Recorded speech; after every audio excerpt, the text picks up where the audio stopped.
mabilisang pag-check ng kuryente ng motor mga boss. Ano natin gagawin? Tatanggalin natin yung spark plug. Ito. Yan, tanggalin natin. Tapos mahinang kuryente.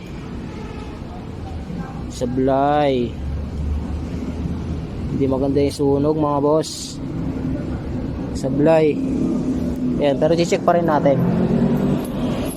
Tapos ito yung wako. Lagay natin sa loob. Yan. Tapos dikit natin dito. Tapos start natin. Check natin kung may kuryente.